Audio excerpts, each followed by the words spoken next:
PR পদ্ধতিতে জাতীয় সংসদ নির্বাচন ও জুলাই সনদ ঘোষণা সহ ৫ দফা দাবিতে প্রধান উপদেষ্টা বরাবর স্মারকলিপি প্রদান করেছে জামায়াতে ইসলামী কুমিল্লা মহানগরী ও জেলা শাখা।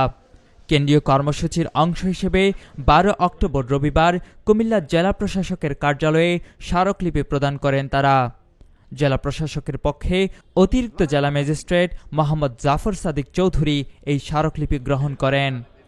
দুপুরে কুমিল্লা টাউন হলে স্মারকলিপি পূর্ব সমাবেশে বক্তব্য রাখেন জামায়াতের কেন্দ্রীয় কর্মপরিষদ সদস্য ও মহানগরীর আমির কাজী দীন মোহাম্মদ, কেন্দ্রীয় মজলিসে শুরা সদস্য দক্ষিণ জেলা জামায়াতের আমির অ্যাডভোকেট মোহাম্মদ শাহজাহান, কেন্দ্রীয় মজলিসে শুরা সদস্য ও উত্তর জেলা আমির অধ্যাপক আব্দুল মতিন।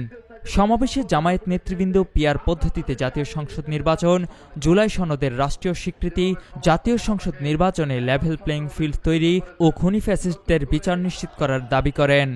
এ সময় তারা জনগণের গণদাবি বাস্তবায়নে সরকারকে বাধ্য করার জন্য সংগঠনের সর্বস্তরের জনশক্তি ও দেশবাসীর প্রতি উদাত্ত আহ্বান জানান।